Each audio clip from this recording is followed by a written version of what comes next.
Սարսափ ֆիլմ հիշեցնող այս տեսարանը Լոս Անջելեսի Ալթադինա քաղաքում է։ Հունվար ամսին տեղի ունեցած ավերիչ հրդեհներից հետո իրավիճակն այստեղ դեռևս այսպիսին է։ Հունվարի 7-ին սկսված եւ մոտ 2 շաբաթ տևած հրդեհների արդյունքում առնվազն 29 մարդ մահացավ։ 200,000 քաղաքացիներ ստիպված էին տարհանվել։ Մոտավորապես 57,000 ակր կամ որ նույնն է 25,000 հեկտար տարածք այրվեց, 18,000 տուն եւ շինություն այրվեցին։ Բազմաթիվ շքեղ առանձնատներ վերածվեցին փլատակների։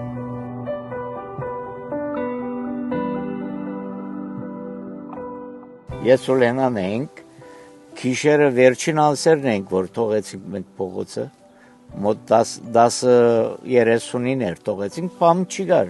եւ գրագը մեզանից շատ հեռու էր, այո, շատ ուժեղ կամի գար, բայց ասի ես կվերադառնամ դուն, հաջորդ արդու արդեն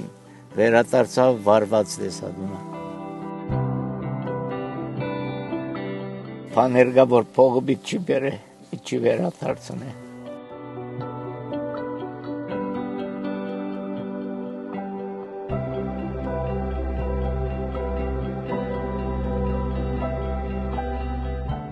Պարկ ասուզով,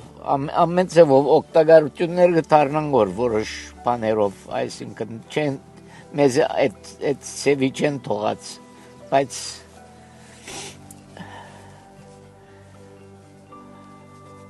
հիշատակները բիտնա մեր հետ։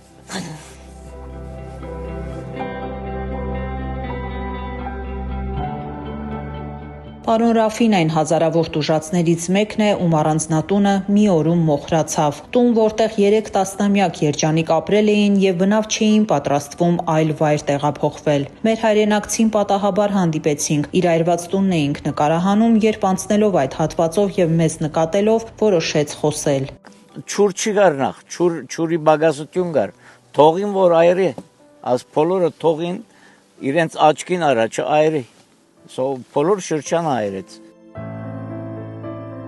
14 ավերիչ հրդեհները սրվեցին երաշտի, ցածր խոնավության, նախորդ ձմռանը բուսածածկույթի եւ փոթորիկ 20 տաղանակ քամիների պատճառով, որոնք որոշ տեղերում հասնում էին ժամում 100 մղոն արագության։ Վնասի մեծ մասը եղավ 2 խոշորագույն հրդեհներից՝ Eden Fire-ը Ալթադինայում եւ Palisades Fire-ը Խաղաղօվկիանոսյան Պալիսադեսում, որոնք երկուսն էլ լիովին մեկուսացվեցին հունվարի 31-ին։ Քաղաքային հրշեջ բաժանմունքները եւ Կալիֆոռնիայի անտարտնտեսության եւ հրդեհային պաշտպանության վարչությունը պայքարում էին գույքի հրդեհների դեմ, որոնց կողքին էին օդանավերը, հրշեջ խմբերը։ Այս 2 հրդեհների հետևանքով մահերը եւ գույքին հասցված վնասը դրանք դարձրին Կալիֆոռնիայի պատմության մեջ համապատասխանաբար 2-րդ եւ 3-րդ ամենաավերիչ հրդեհները։ Կալիֆոռնիայի նահանգապետ Գևին Նյուսոմն այդ օրերին հայտարարեց. Լոս Անջելեսի տարածքն ավերած անտառային հրդեհները, հաշվի առնելով ծավալները, կդառնան Միացյալ Նահանգների պատմության ամենաողբերգական բնական աղետներից մեկը։